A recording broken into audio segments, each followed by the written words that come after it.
guys, punta na kami doon kina Lola. Nauntas sa kuan may isa.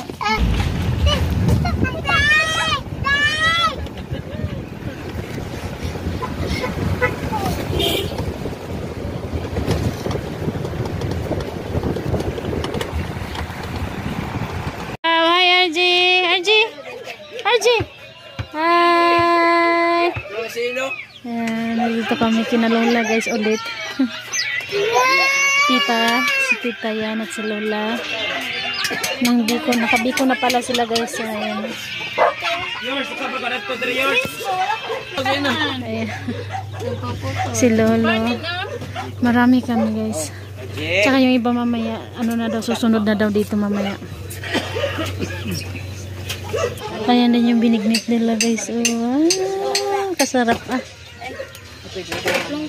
Ayan. Butang-butang kuanan lang nato dito, buhatan lang yapon. May bagong tanim si na Lolo guys. So, hindi ko alam kung ano to yung tinanim nila bago. Sili ata to. Ah, sili. Hindi kay putlang tama-tamaon makalay ka taas. Pumunta sila dito guys kasi sila Lola lang at si Lolo ba. So dahil doon eh wala rin naman kaming ibang kasama doon, kami lang naman. So kaya sumama na rin kami. Kina Lolo at Lola. Yan. Umulan kagabi, grabe yung ulan kagabi guys. Ay. Tignan niyo. Ang mga talong. Saluyot. May saluyot din. Yan. Sina mama daw susunod na lang daw dito mamaya. Tapos yung ibang uncle, mga ibang pamangkin.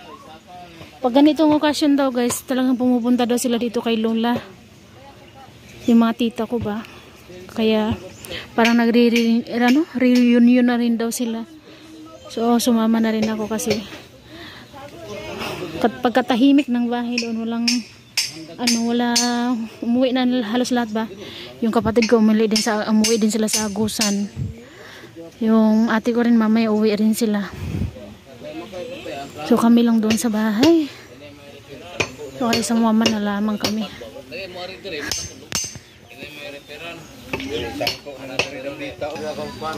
Dira na to planohon unsay maayo kanang dali ra trabahon kay og magbungkag pa daw ta. Ila ba? Wala mama nang taon. Dra man ta magsabot Ay. Ayan, gala-gala tayo dito guys. Ito lang nag-iisang kapitbahay ni na Lola at Lolo. Magbebenta rin sila ng tubig. Tubig na iniinom.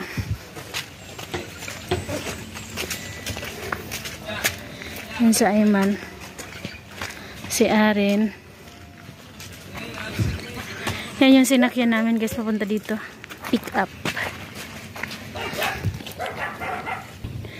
Itong mga kahoy dala rin to kanina. Galing to sa ate ko.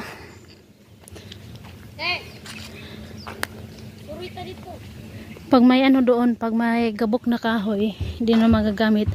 Dinadala dito kina Lola para gawin panggatong nila Lola. Para hindi na kailangan mga kahoy nila Lola ba.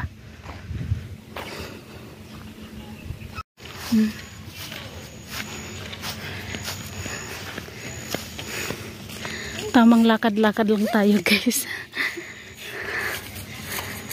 Kasi dito fresh yung hangin.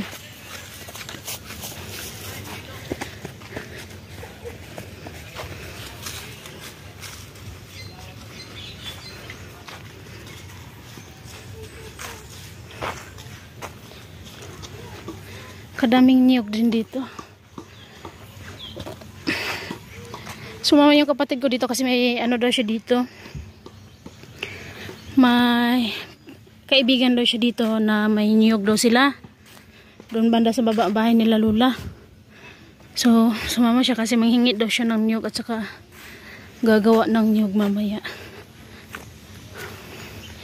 Hanggang mamayang hapon kami dito guys.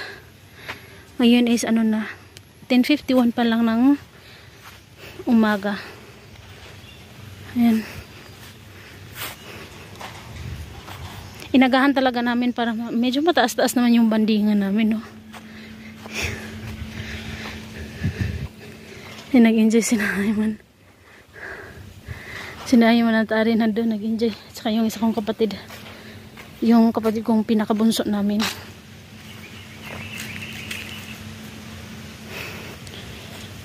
Grabe kaigang oy guys. Sobrang init talaga dito. At nakikita ako sa ano ba, sa Facebook ba guys. Nakikita ko sa Facebook na talagang naglabasan na yung mga ahas. Lalo na yung mga cobra. Ay nako. Kita ko ba sa bahay-bahay mismo sa loob ng bahay ng mga tao. Nagtambay yung mga ahas. Yung ganun ba. Kinakakatakot na talaga ngayon. Gusto ko talaga yung puno na yun na parang may bulaklak na orange. Dati pa. Kung makakita ako ng ganyan, tuwa ako. Namumulot ako ng mga may nalalaglag kasi. Namumulot ako. Yung ganun ba. Saan na yun na sila nagpunta?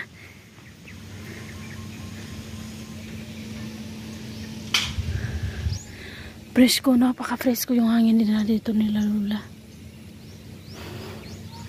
Yung magandang gawa ng bahay, yung mga ganito ba. Yung hindi ba kilid. Sakto lang ba yung ganyan plinta, yung ano talaga siya, ganyan talaga siya. Para once pagkagawa ka ng bahay ay maganda. Ang presko talaga ng hangin. Uy! Dun banda sa amin, wala nang ano, niyog. Talaga nag-iba na talaga, parang pinutol na nila yung niyugan, tapos ginagawa ng factory, yung ganun ba. Tsaka kung may iba mang na nag-ano ng niyog is binibenta nila. Parang uulan din guys, oh. Bukid na. Mas bukid dun kina Lola, grabe yun kina Lola. Ito kasi, pumayag lang sila Lola na lumipat dito sa city.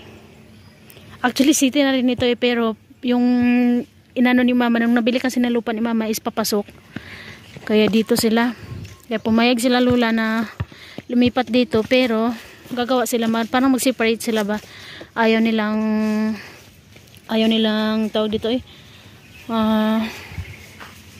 sumama sa ayaw nilang mag-ano sa iisang bahay lang ba. Sa mga, doon ako hanga kina Lola kasi ano tawag ito eh, parang gusto nila na nakaseparate lang talaga sila dalawa ni Lolo. Kahit matanda na sila, ganun pa rin talaga sila, kahit nanun pa man sa bukid. Kaya tuwing may okasyon talaga, talagang pumupunta ng bukid, yung ganun. Pinupuntahan sila, pero grabe guys, doon napakalayo nun.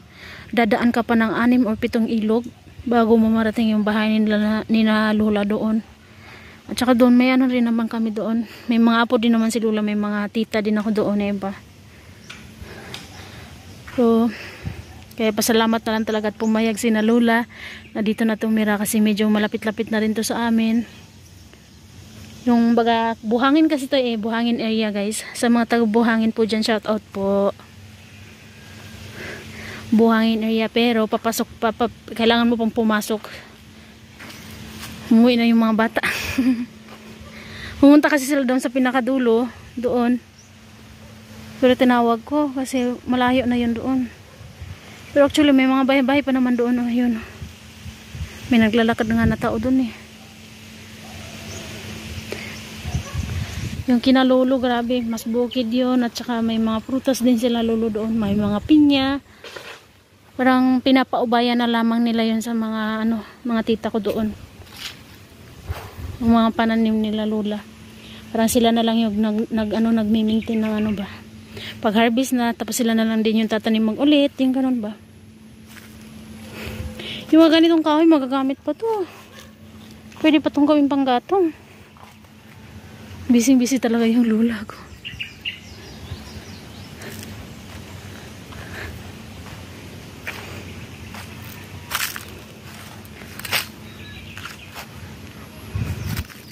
Buti na lang niyaya kami. Hindi man sana ako sasama. Pero sabi ni tita, ay ni tito, so sama na lang daw kami para mas enjoy daw. Tsaka para naman mas makagala yung mga bata ko. So tara, sabi ko, sige tara. Ay sumama na lamang kami. May nyug guys, oh. Yung ganyang nyug, pwede mo siyang itanim yun, oh. Kasi may lumabas na dahon sa kanya. Ayun, hanggang dito na lang muna guys. Kasi nakaluto na sinatita ng ano ng binignit. Pero yung biko, medyo kukulangin kaya magluluto ulit ng biko. Yung binignit, grabe napakalaking kaliro yung nilutuan nila. Nandito na lang. Bye bye po everyone. Thank you so much po. God bless us all. Sana nag-enjoy kayo sa view ng bukid. Ayan. Sa mga ganito tinatawag ko ng bukid. Kasi sulok talaga at saka napaka-presko yung hangin guys eh. Ayan. Ganito na lang guys. Bye bye po everyone. Thank you so much po. God bless us all. Bye bye.